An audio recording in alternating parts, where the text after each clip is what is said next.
Assim diz a palavra do Senhor. Porque o reino dos céus é semelhante a um dono de casa que saiu de madrugada para assalariar trabalhadores para sua vinha. E, tendo ajustado com os trabalhadores a 1 denário por dia, mandou-os para a vinha. Saindo pela 3ª hora, viu na praça outros que estavam desocupados, e disse-lhes: Ide vós também para a vinha, e vos darei o que for justo. Eles foram. Tendo saído outra vez, perto da hora 6ª e da 9ª, procedeu da mesma forma. E saindo por volta da hora 1/10, encontrou outros que estavam desocupados e perguntou-lhes: Por que estivestes aqui desocupados o dia todo? Responderam-lhe: Porque ninguém nos contratou. Então lhes disse ele: Ide também vós para a vinha. Ao cair da tarde, disse o senhor da vinha ao seu administrador: Chama os trabalhadores e paga-lhes o salário, começando pelos últimos, indo até aos primeiros. Vindos da hora 1/10, recebeu cada um deles 1 denário. Ao chegarem os primeiros, pensaram que receberiam mais. Porém, também estes receberam 1 denário cada um. Mas, tendo recebido, murmuraram contra o dono da casa, dizendo: Esses últimos trabalharam apenas 1 hora, contudo os igualaste a nós, que suportamos a fadiga e o calor do dia. Mas o proprietário, respondendo, disse a um deles: Amigo, não te faço injustiça. Não combinaste comigo 1 denário? Toma o que é teu e vai-te, pois quero dar a este último tanto quanto a ti. Porventura não me é lícito fazer o que quero do que é meu? Ou são maus os teus olhos, porque eu sou bom? Assim os últimos serão primeiros, e os primeiros serão últimos. Porque muitos são chamados, mas poucos escolhidos. Amém. Vamos orar.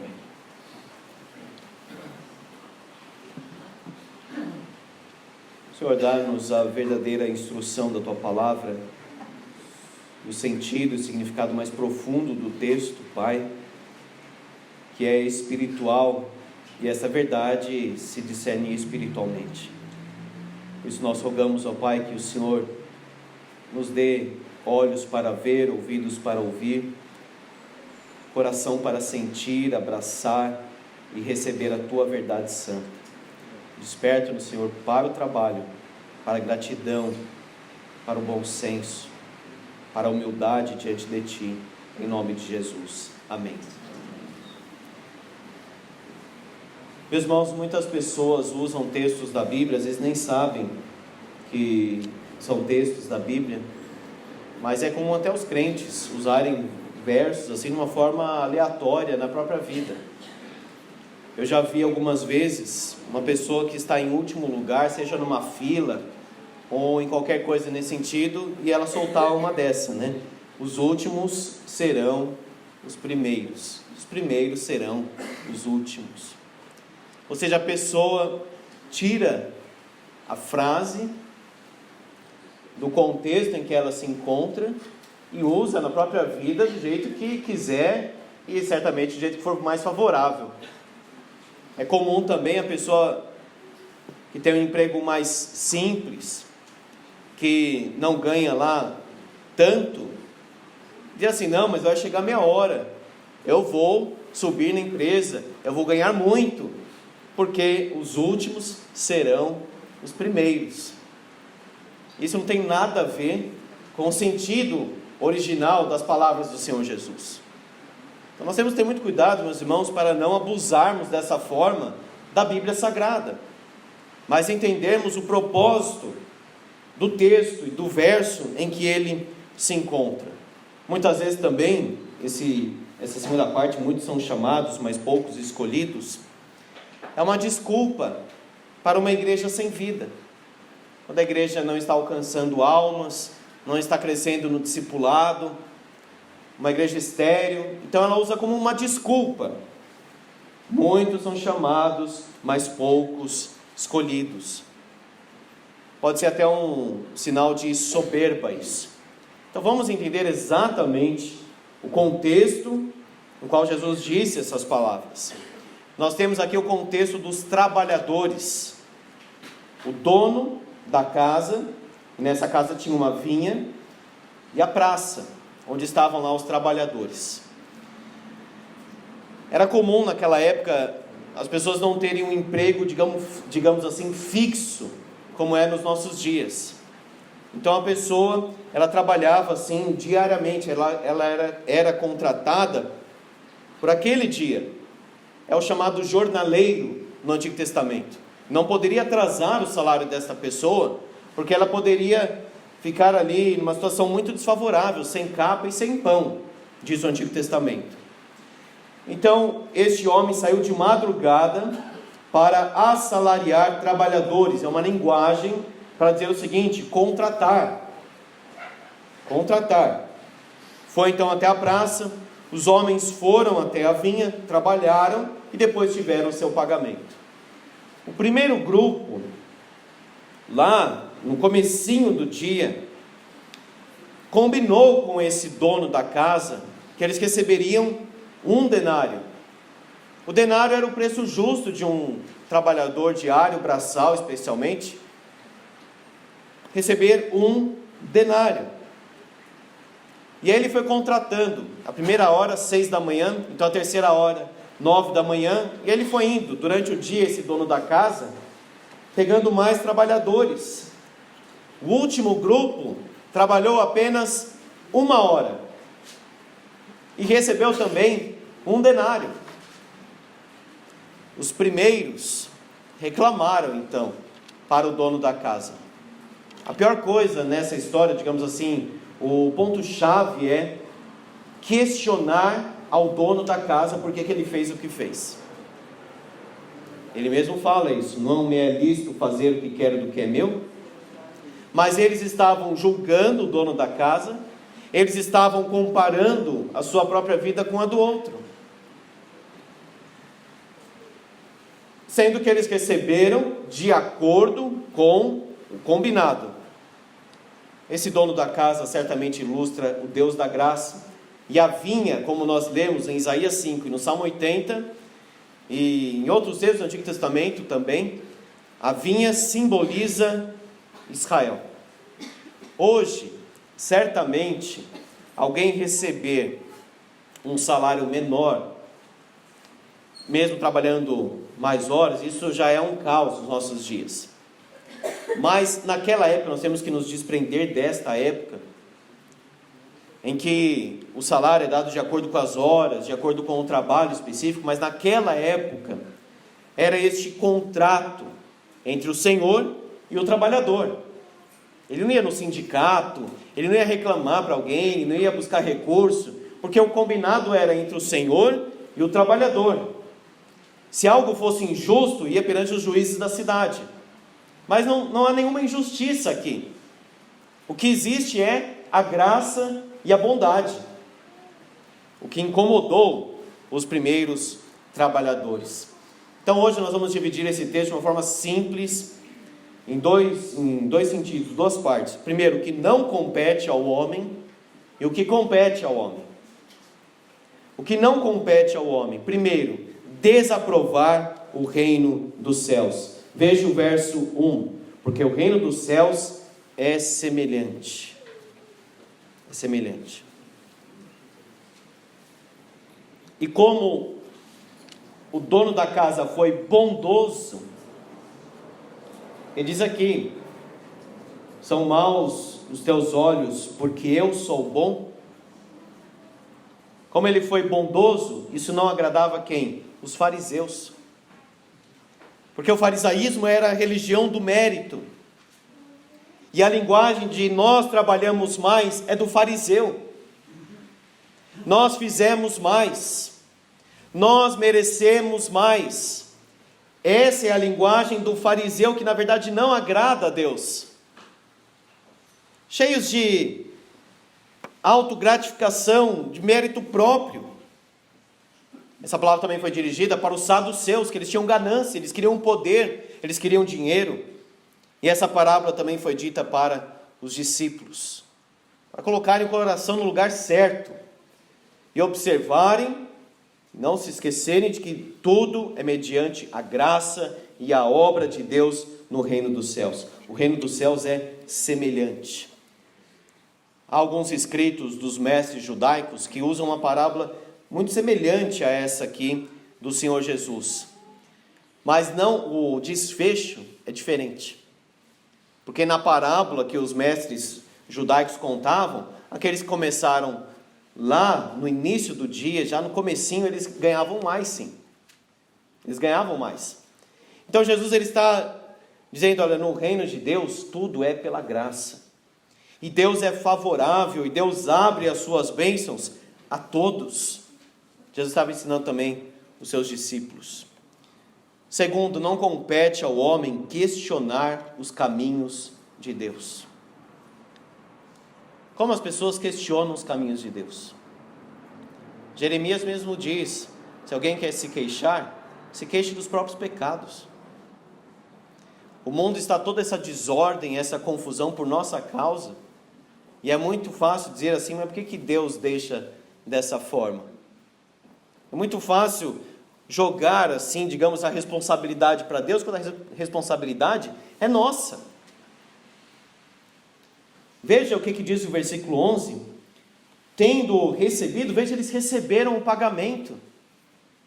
Ao invés de eles terem um sentimento de gratidão, nós estávamos lá parados na praça, e Ele nos contratou, nós tivemos uma oportunidade para trabalhar, e aqui está o combinado nas nossas mãos.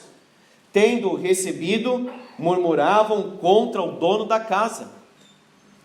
É muito comum hoje, por exemplo, a pessoa que ela é demitida ou passa alguma coisa no trabalho, depois ela processa a empresa, processa o chefe que ajudou, processa o pessoal que cooperou, mas para ganhar dinheiro, joga o processo em cima. Às vezes nem tem alguma coisa para condenar, mas sabe que na maioria das vezes vai ser favorável ao trabalhador, então lança processo ao invés de ser grato pelo trabalho que teve, e dá um péssimo exemplo para os seus próprios filhos. É muito comum isso. Veja, murmuraram contra o dono da casa. Cabe essa murmuração? Quem somos nós, meus irmãos, para questionarmos então aquilo que Deus faz? Quem somos nós para questionar os caminhos de Deus? Ou até o ser de Deus? Por que Deus faz isso? Por que Deus não faz aquilo? Por que Deus derrama graça sobre aquela pessoa? O campo, ali a vinha, tinha uma necessidade. Por isso que o dono da vinha foi buscar trabalhador ali o tempo todo, porque tinha uma necessidade urgente. Às vezes por causa do calor, tinha que colher muito rápido, porque não tinha obviamente essa tecnologia que nós temos hoje. Então ele foi pegando pessoa na praça, trabalhador na praça, para trabalhar ali. Mas o que se destaca também no texto é que ele chamou essas pessoas e pagou um denário, porque ele era generoso. Eu sou bom, ou seja, eu agi com bondade. Eles não estavam preocupados, os trabalhadores do primeiro horário, se era bondade, se o outro precisava daquele dinheiro ali para comprar um pão, para comprar uma capa. Eles não estavam nem aí para isso. A única preocupação deles era o seguinte: nós merecíamos ganhar mais. É pessoa que se movimenta, que se mexe apenas por dinheiro. Se não tiver dinheiro, se não tiver recompensa, aquela pessoa não se move.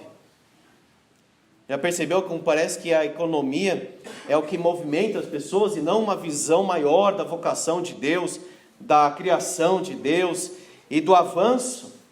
Por isso que o Brasil está, em parte, do jeito que está.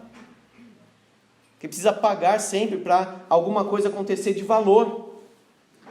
Não é somente a economia que move o mundo ou as pessoas, mas a economia no sentido da idolatria quer dinheiro, quer ganhar em cima, e pergunta qual que é o proveito. O sentido da parábola é o seguinte: quem é o homem para questionar a Deus? Quem Deus salva? O que Deus faz? Ou por que Deus dá essa recompensa?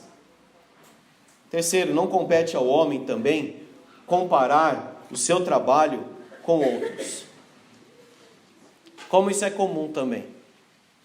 Marta estava preparando ali uma refeição, uma ordem para o Senhor Jesus, e o que irritava profundamente a Marta era o seguinte: Maria não estava ajudando. E se você é como eu, pecador igual, nem mais nem menos, mas igual, é profundamente irritante quando você está fazendo alguma coisa e alguém que deveria, segundo a nossa cabeça, ajudar, não ajuda. Então ela, até o Senhor Jesus ouviu palavra ofensiva ali: Senhor, não te importas que Maria me deixou servir aqui sozinha? Ela estava incomodada porque Maria estava aos pés do Senhor Jesus, ouvindo os ensinamentos. Ele estava de passagem por Betânia, e o mais importante era o que Maria tinha escolhido.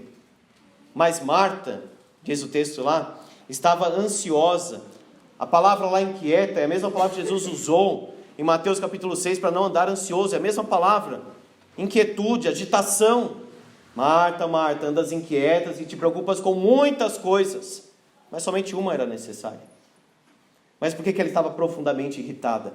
Porque ela pensava: eu estou aqui ralando, trabalhando, e minha irmã está ali, só sentada, ouvindo os ensinamentos de Jesus. Isso é trabalhar uma base assim de comparação. A pessoa não está ali vocacionada, tendo aquele sentimento de vocação: eu preciso fazer isso. Se o outro não faz, o problema, em certo sentido, é dele, e há outro que vai tratar com ele. A minha vocação é trabalhar. Lembra quando Jesus perguntou para Pedro: Pedro, tu me amas? Perguntou 3 vezes. Sim, Senhor, tu sabes que te amo. Então apacenta, Pedro, as minhas ovelhas. Jesus começa a dizer: Pedro, quando você era jovem, você ia para onde você queria, mas depois outro te levará e você irá morrer. E aí Pedro viu João atrás e disse: e quanto a este? A gente foge do sermão, a gente foge da repreensão, a gente foge quando Deus nos fala na palavra para mudar alguma coisa com isso. E quanto a este? Pedro queria escapar.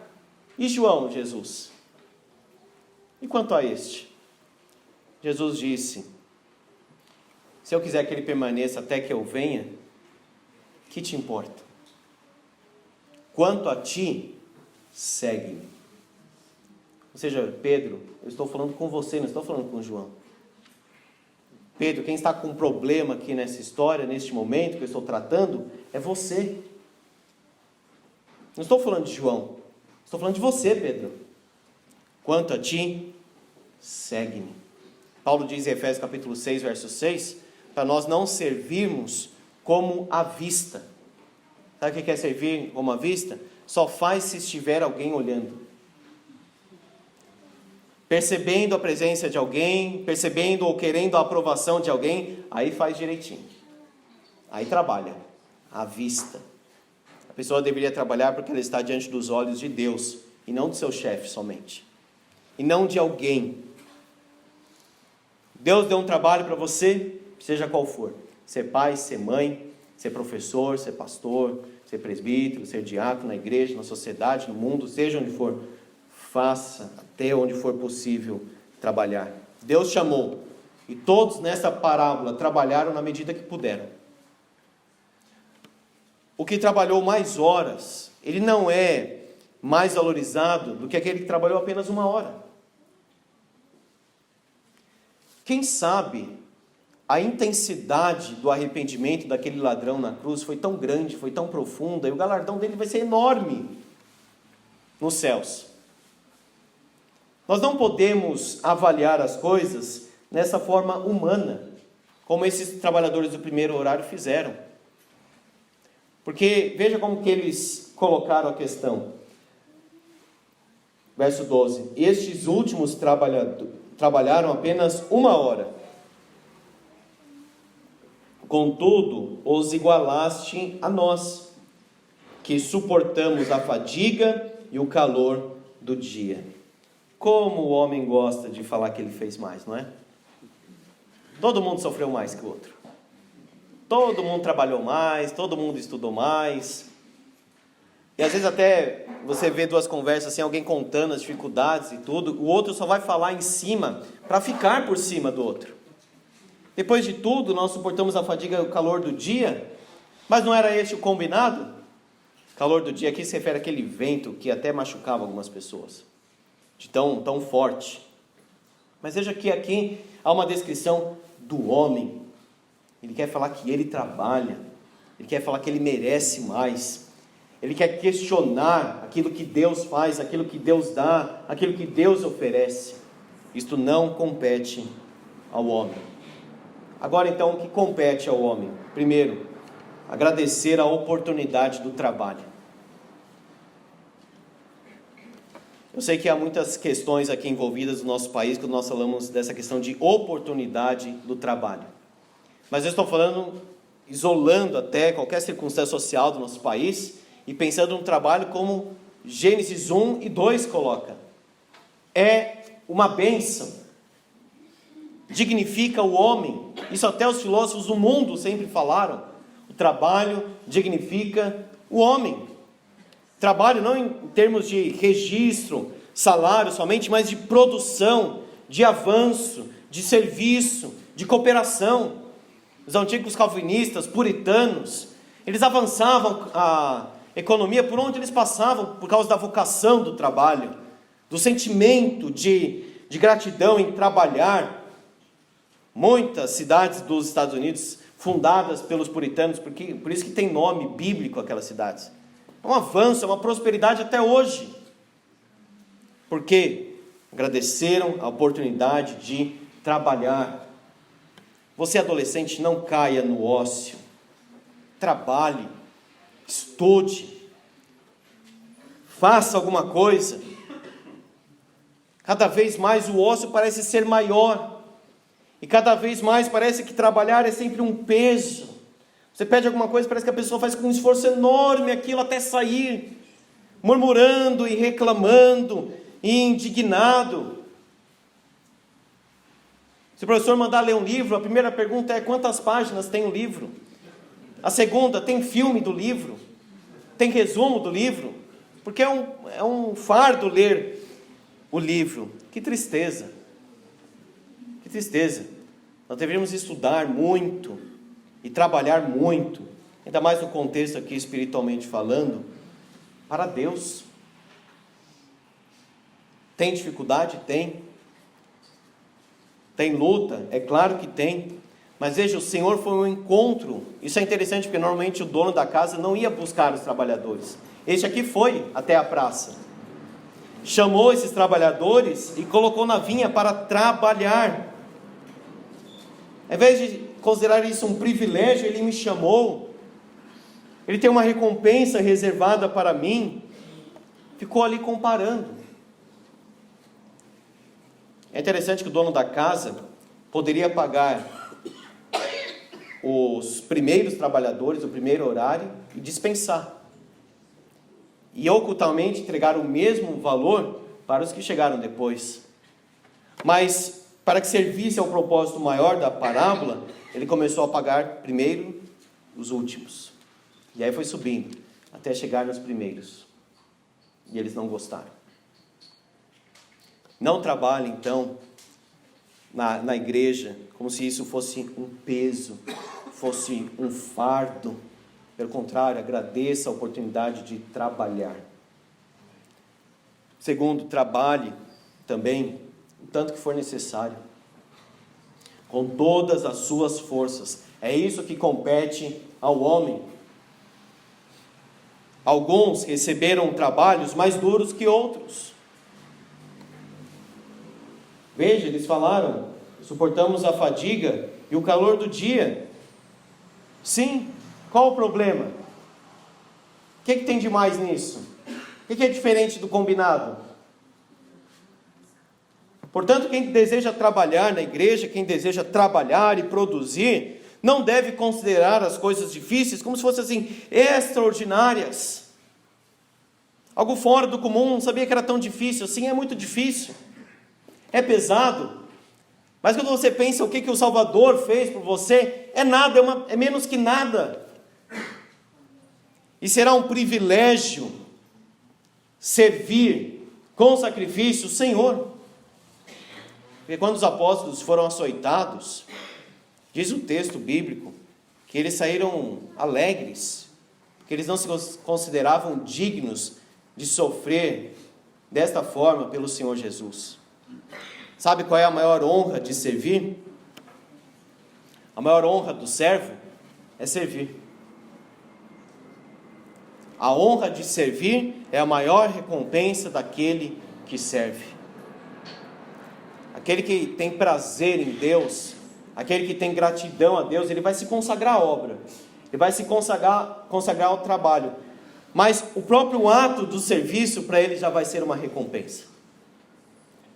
Para ele já vai ser um regozijo aquilo, e não um fardo ou um peso. Então compete ao homem, primeiro, agradecer a oportunidade do trabalho. Colocar ali sua mão na obra, colocar o seu tijolinho ali, naquele edifício santo que Deus está construindo, participar das coisas. E não somente assistir, como se fosse um espetáculo, como se fosse um amante de espetáculo meramente. Segundo, trabalhar o tanto que for necessário. E terceiro, louvar a graça da bondade de Deus. Veja, o Deus da graça, essa é a ênfase do texto. Da sua graça, do seu depósito de bondade, deu a estes últimos trabalhadores, que trabalharam apenas 1 hora, mas ele deu o mesmo salário. Quem sabe os primeiros já estavam até cansados. E esse, apesar de apenas 1 hora de trabalho, trabalharam com todas as suas forças. Deus não nos vê, meus irmãos, de uma forma diferente. Aos olhos de Deus, Ele nos vê como irmãos. E um não é mais especial ou menos especial que outro. Porque Deus nos vê mediante a justiça de Cristo. E todos os cristãos têm a justiça de Cristo em si. Não tem alguém que seja mais pertinho de Deus do que outro. E esse texto demonstra justamente isso. Deus derramará a sua graça sobre todos os pecadores. Seja judeu, seja gentil. Seja fariseu, seja saduceu. Seja publicano, seja meretriz. Se estiver arrependido, vai receber a mesma porção da graça. Efésios capítulo 2 diz que Deus nos salvou para mostrar nos séculos vindouros a suprema grandeza da sua graça. A própria salvação do homem é um hino à graça de Deus. E aqui nós vemos a graça de Deus, aqui nós vemos a bondade de Deus. Compete ao homem então louvar a graça da bondade de Deus. E por último, atender o chamado da eleição. Meus irmãos, Deus nos chamou para trabalhar. Deus chamou para a obra, para fazermos alguma coisa, para cooperarmos com esta expansão do reino. Agora observe que estes homens aqui, eles trabalharam. Mas o modo como eles trabalharam, revelou ali que eles não tinham a menor gratidão no coração. Lembra do filho pródigo, que não se alegrou quando o seu irmão voltou? Depois o que ele falou para o pai? Estou há tanto tempo contigo, nunca recebi uma festa, nunca recebi isso, nunca recebi aquilo. Quer dizer, ele parece que ele trabalhava apenas para ter algumas coisas.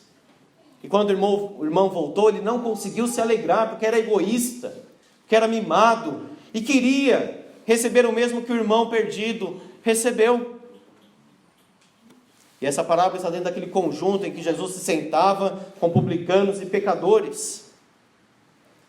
No final do capítulo 19, acompanhe aí, o ponto-chave desse texto é a inversão, que termina dizendo: os últimos serão primeiros e os primeiros serão últimos. E no capítulo 19, se você observar o verso 30, diz: muitos primeiros serão últimos e os últimos primeiros. Esse verso é o que alguns chamam de dobradiça. Ele tanto está ligado ao que vem antes quanto ao que vem depois. Porque esse texto que nós lemos termina exatamente da mesma forma. No capítulo 19, nós vimos que algumas pessoas trouxeram ali as crianças, para Jesus abençoar as crianças. E as crianças estavam lá no final da fila, no pensamento judaico. Criança, mulher, estrangeiro, escravo, pobre. Então veja, Jesus diz: dos tais é o reino dos céus. O que isso significa? Os últimos serão os primeiros. Os últimos, por esta consideração humana, por este padrão humano. E depois o jovem rico que dizia: eu observo todos os mandamentos. Jesus disse: então vai, vende tudo que você tem e dá aos pobres. Ele foi embora. Ele parecia estar ali como o primeiro, porque ele disse: desde a minha mocidade eu tenho observado tudo, eu estou guardando tudo.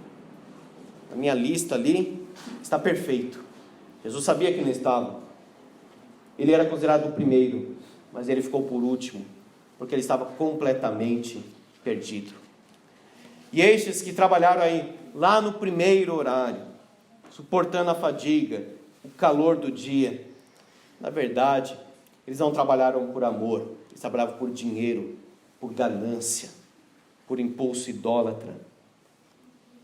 Eram os primeiros, mas se saíram como últimos. Ponto-chave, então, da passagem é esta inversão. Não está negando as diferenças do galardão. Vai ter diferença de galardão no céu. A Bíblia inteira ensina isso. De acordo com as obras, de acordo com a consagração, uns terão um grau de satisfação maior do que outros no céu. Mas todos vão receber o mesmo céu, todos terão a mesma comunhão com o Senhor, mas diferenças de galardão, isso vai existir. Crianças, discípulos e trabalhadores humildes. Eles consideraram aquele denário, e interessante que o dono da casa nem acertou. Ele disse: darei o que for justo, e ele deu muito mais. Ele ajustou, ele acertou o salário com os primeiros. E esses receberam aqui com tanta gratidão: eu trabalhei apenas 1 hora e ele me deu 1 denário. Quem seria exaltado e humilhado? Diz aqui o verso final: muitos são chamados, mas poucos escolhidos. Muitos estão envolvidos, mas nunca experimentaram uma verdadeira regeneração. Estão envolvidos, estão por ali trabalhando, mas o coração não está afinado com Deus. Quer recompensa, quer isso, quer aquilo, menos Deus. Então o dono da casa disse: amigo, e a palavra amigo aqui é ampla. É a mesma palavra usada naquela parábola em que o rei diz: amigo, como entraste sem veste nupcial. Seria o equivalente de companheiro. Foi a mesma palavra que Jesus usou para Judas. Não é amigo no sentido tão íntimo. É companheiro. Uma coisa mais geral, mais educada. Né? Companheiro, amigo, não te faço injustiça. Não combinaste comigo um denário? Essa é a primeira pergunta. Não te faço injustiça. A segunda pergunta do dono da casa é: não me é lícito fazer o que quero do que é meu? O que Paulo diz em Romanos capítulo 9, 20? Quem és tu, ó homem? Olha o invocativo aí: ó homem, para discutires com Deus. Quem és tu, ó homem, para discutires com Deus? João Calvino, que foi aquele teólogo mais proeminente da Reforma Protestante, ele mesmo falou: nós queremos parar onde a Bíblia para. Ele falou com outras palavras mais rebuscadas, mas foi isso que ele falou: nós queremos parar onde a Bíblia para. É de discutir assuntos que estão na borda do texto, que são mais filosóficos do que teológicos, ou estar ali com uma preocupação de encaixar a teologia perfeitamente dentro da cabeça, ao invés de adorar a Trindade, quer entender ali exatamente como pode ser isso, ou como pode ser a eternidade de Deus, como se Deus fosse do nosso tamanho. Por isso que Paulo diz: quem és tu, ó homem? Paulo está dizendo: você é homem, você é humano, você é pequeno para entender Deus. E como a nossa sociedade tem questionado Deus, para a sua própria infelicidade, para a sua própria desgraça. O homem tem questionado Deus e os seus caminhos, de uma forma irreverente, de uma forma grosseira, de uma forma blasfema. Quem és tu, ó homem, para discutires com Deus? Veja o dono da casa: não me é lícito fazer o que quero do que é meu? Sim, Deus faz o que Ele quiser. A confiança e o descanso que nós temos é o seguinte: tudo que Deus faz é bom. Tudo que Deus faz é reto. Tudo que Deus faz é justo. Tudo que Deus faz é sabedoria. Nisso nós descansamos, mas não em entender tudo que Deus faz ou questionar: eu acho que aquele tinha que receber mais, esse menos, eu acho que aquela pessoa deveria estar aqui e aquela ali. Não me é lícito fazer o que eu quero do que é meu? E a última pergunta: são maus os teus olhos porque eu sou bom?